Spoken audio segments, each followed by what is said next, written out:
Բարև ձեզ։ Արևմտյան Հայաստանի հեռուստաընկերության հերթական լուրերն են։ Լույս տեսել է Western Armenia շաբաթաթերթի 71-րդ թիվը։ Բաքվի մեջ 2020-ին քերության մեջ գտնվող շուրջ 80 հայ անհետացել է։ Սիրանուշ Սահակյան։ Սեփաստիայի չմարող ցավը քաղաքագործության թեմ կորձված հանցանք առանց Դադաստանի։ Տիգրանագերդի մեջ ոչնչացվել են պատմական շենքերը։ Արցախը Բաքվի մաս ճանչնալու խաղաղության օրագարկ կոչելը։ Հիշողության դարածք, անցյալի ցավը, ներկայի խոսքը, աբակայի հույսը։ Արևմտյան Հայաստանի մեջ կհերարցակվի առաջին հայկական հաղորդաշարը։ Լույս տեսել է Western Armenia շաբաթաթերթի հերթական 71-րդ թիվը։ Շաբիգին զետեղված է հայ տիցապանության աստված Դիրի արձանը։ Դիրը ժամանակին համարվեր է իմաստության, քիրերու, գիտելիքի և ռազմարվեստի աստված, կարևոր դեղ զբաղեցնելով հին հայ ժողովրդի հավատամքի համագարկին մեջ։ Նոր թիվին մեջ ընթերցողը կգրնա ծանոթանալ շարք ուշագրավ նյութերու։ Մանուշյանական շաբաթը Հայաստանի մեջ նվիրված Միսակ Մանուշյանի հիշատակին։ Իտալիո մեջ հայտնաբերվել է 9-րդ դարու հայկական եկեղեցի նոր հայտնագործություն, որը կվերահաստատի հայ ժողովրդի պատմական ներկայությունը Եվրոպայի մեջ։ Արցախի աշխատանքի, ընկերային և քաղաքի հարցերու նախկին փոխնախարարը առաջարկներ ներկայացուցել է կառավարության ծրագիրներ, որոնք նպատակ ունին բարելավել արցախցիներու սոցիալական վիճակը և ամրապնդել անոնց իրավունքները։ Շաբաթաթերթը հասանելի է 4 լեզվով՝ հայերեն, անգլերեն, ֆրանսերեն և թուրքերեն։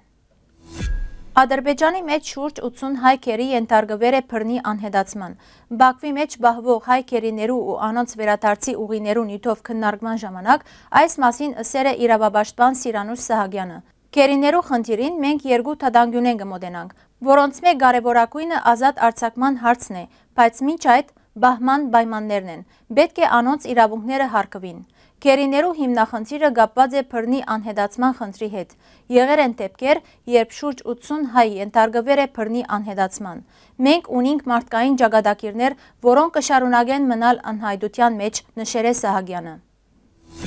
1993-ի հուլիս 2-ին Արևմտյան Հայաստանի պատմական Սեփաստիա քաղաքին մեջ տեղի ունեցավ հայ և այլազգի մտավորական գործիչներու թեմ ուղղված վայրագ հանցագործություն։ Մաթեմակ հյուրանոցին մեջ ողջագիզվեցան 33 գրող, բանաստեղծ, նկարիչ ու մտավորական, ինչպես նաև երկու աշխատակից։ Այս արյունալի իրադարձությունը ներշնչված էր կրոնական ադելությամբ և ուղղված էր մշակութային ազատ խոսքի ու աշխարհիկ արժեքներու թեմ։ Սեփաստիայի մեջ կատարված ոճրագործության մեջ ներգրաված էին մոտ 15,000 հարձակում իրականացնողներ, սակայն ընդամենը 170 մարդ կալանավորվեցավ։ Իսկ վերջերս նույնիսկ անոնց մե 17-ին ազատ արձակեցին։ Սպանությունները, գեցե մահը, աշխարհիկության գոչերը դատարանի դահլիճներուն մեջ մնացին անպատիժ։ Հարյուրամյակներ շարունակ հայ ժողովրդին պատկանող Սեփաստիա քաղաքին մեջ ժամանակ մը կհնչեր հայերեն խոսքը, գերկվեին հոգևոր շարականներ։ Այսօր այդ հողի վրա կշարունակվի ոչ միայն հիշողության մոռացումը, այլև թադավճիրներեն խուսափիլը։ Սեփաստիան կշարունակե սպասել արդարության։ Տիգրանագերդի ճարտարապետներու բալադը և որոշ հասարակական կազմակերպություններ մտեր և ուսումնասիրել են Տիգրանագերդի սուրի 4 տաղամասերը։ Պատվիրակությունը, որը հունվարի 17-ին մտավ սուր, իրենց հետաքննության վերաբերյալ զեկույցը հանրության հետ կիսեց մամուլի հաղորդակցությամբ։ Ըստ զեկույցի տասնյակ պատմական շինություններ ամբողջությամբ ավիրվել են և որոշ տարածքներու մեջ բեղվել են քանց որոնողները։ Ավելին, այդ բեղումները եղել են այն մարզին մեջ, ուր մուտքն ու ելքը չի թույլատրվիր։ Հայտարարության մեջ ասվել է. չնայած ոչ ոքի թույլատրված է մուտք գործել տարածք, որոշ շենքեր վնասվել են քանցակողերու կողմէ։ Հայտարարության մեջ նշվել են նաև հետևյալ կետերը. Ենիգաբի փողոցը, որը պահպանել է իր նախնական փողոցային կառուցվածքը, որու վրա կան բազմաթիվ հուշարձանային և քաղաքացիական ճարտարապետական օրինակներ, կանտվել է 7 մետրեն 15 մետր փողոցով փոխակերպման նախագիծով։ Ոչնչացվեցան Սուրբ Կիրակոս և քաղաքտեական եկեղեցիներու խանութներն ու փակի բադերը։ Դիտարկվել է, որ փողոցը կառուցված նոր շենքերը ամբողջովին թեմ են փողոցային ֆասադային ավանդույթներուն։ Պատմական գիտություններու տեխնազու ադրբեջանակետ Դադևիկ Հայրաբեդյանի տելեգրամի գրառումը։ Աբակային անհրաժեշտ է ստեղծել այնպիսի աշխատանքներ, որպեսզի անոնք անընդհատ հետևողական ցևով ապացուցեն, որ այն հողերը, ուր այժմ կգտնվի Հայաստանը, կպատկանին Ադրբեջանին։ Մենք պետք է ճանապարհ բանանք աբակա սերունդներու համար։ Հեյդար Ալիև 1999 թվական։ Այս հարցին Ալիևը առաջին անգամ անդրադարձավ 2022-ի դեկտեմբերին Փաշինյանի կողմէ Արցախ-Ադրբեջանի մաս ճանչնալեն 2 ամիս անց, ուր փարացի ըսավ. Ես կգարձեմ, որ անոր զուգահեռ մենք պետք է համատեղ մշակենք Արևմտյան Ադրբեջան վերադառնալու հայեցակարգ։ Այս հարցը մեր օրագարկին մեջ է հիմա Ղարաբաղյան հիմնախնդրի լուծումեն հետո։ Անշուշտ այս մասին խոսիլը դեռ շուտ է, քանի դեռ չէ լուծված Ղարաբաղյան հագամարտությունը։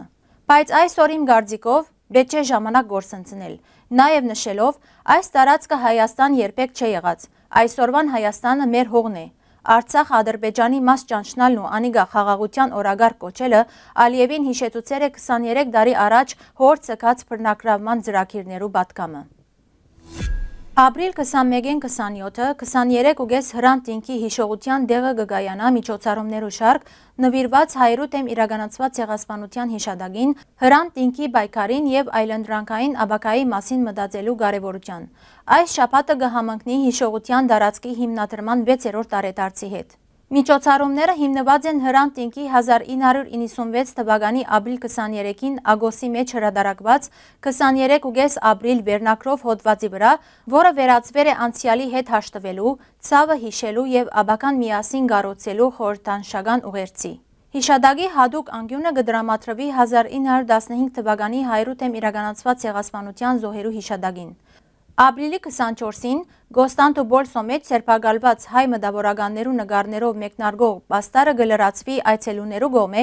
իրենց մտքերով, զգացումներով ու զոհերու անուններով։ Ապրիլի 24-ին Նեսիմ Օվատիա Իսրայելի ուղեկցությամբ կգազմագերբվի Բանկալտիի հիշողության քայլարշավ։ Օրվա ավարտին կկայանա Լուսինե Հովանեսյանի երաժշտական կատարումը։ Ուղեկցված երաժշտությամբ կհնչեն Գոմիդասի ստեղծագործությունները եւ սիրված հայկական երգեր։ Գրունգ, Կարունա, Չինարես եւ այլն։ Այս միջոցառումները հուսալի գամուրջ են արդարության ցայնը պահպանելու եւ նոր սերունդներուն փոխանցելու համար։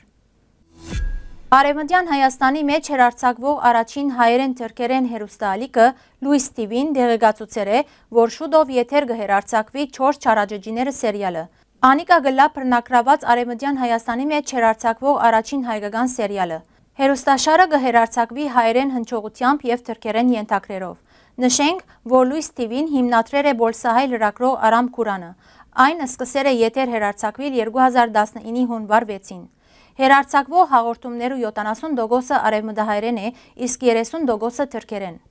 Ալիքի հերարցակումներու մեջ սովորաբար դեղ կգտնեն լրատվական թողարկումներ, մանկական ծրագիրներ եւ հասարակական մշակութային կյանքին առնչվող դարադեսակ հաղորդումներ։ Սիրելի հայրենագիտներ, այսօրվան համար այսքան ենք նախադեսած։ Շնորհակալություն ձեր ուշադրության համար։ Լավ մնացեք։